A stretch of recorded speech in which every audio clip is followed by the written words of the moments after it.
উত্তর হাওড়া বিধানসভা কেন্দ্রে বিজেপি প্রার্থী উমেশ রায় এদিন সকালে উত্তর হাওড়া বিধানসভা এলাকায় প্রতিটি মন্দিরে গিয়ে পুজো অর্চনা করলেন।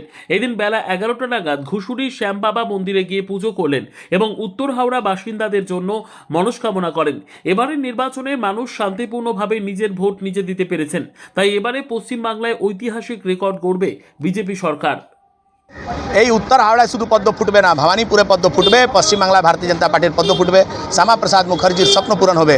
এর জন্য ঈশ্বরের কাছে এসে আমি ঈশ্বরের কাছে তারা ভার ব্যক্ত করেছি আগামী দিন যাতে পশ্চিমবাংলার মানুষের পরিবারের সুখ শান্তি সমৃদ্ধি আসুক, আর তাদের যে স্বপ্ন উন্নয়ন দেখা, শুধু স্বপ্ন দেখেছে, সেই স্বপ্ন পূরণ করার প্রথম দিন হচ্ছে কালকে 4 মে।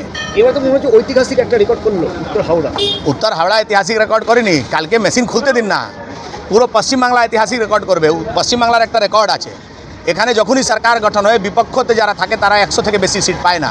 এবার তৃণমূল কংগ্রেস পশ্চিমবাংলায় 3 ডিজিটে যাবে না, মনে রাখবেন। শ্যাম বাবার দরবারে বলছি, কালকে আমার কথা মিলিয়ে নেবেন। কর্মীদের জন্য কি বার্তা দেবে? কর্মীদের জন্য বার্তা দেবো যে 300 কর্মীর খুন হয়েছে, এই খুনের একটা খুনের হিসাব হবে, কিন্তু সেটা মারের দিক থেকে হবে না, কাউকে আঘাত করে হিংসার দিক দিয়ে হবে না। হিসাব করার অনেক পদ্ধতি আছে, সেই পদ্ধতিতে গিয়ে আমরা সমস্ত বিষয়ে যারা প্রতারণা করেছে, যারা আমাদের কর্মীর কারবার লুট করেছে, তাদের দোকান নষ্ট করেছে, তাদের পরিবারের উপরে হামলা করেছে, একটা লোককে চিহ্নিত করে ঠিক সময়তে ঠিক দাওয়াই তাদের হবে। অপেক্ষায় আছেন পুরো হাওড়া পশ্চিমবঙ্গবাসী। ইতিমধ্যে ভারতীয় জনতা পার্টির তরফ থেকে এই এলাকা যারা বাসেন তাদের মনস্কামনার জন্য কি বলবেন দাদা? দেখুন, আমরা সনাতন হিন্দু ধর্মের লোক,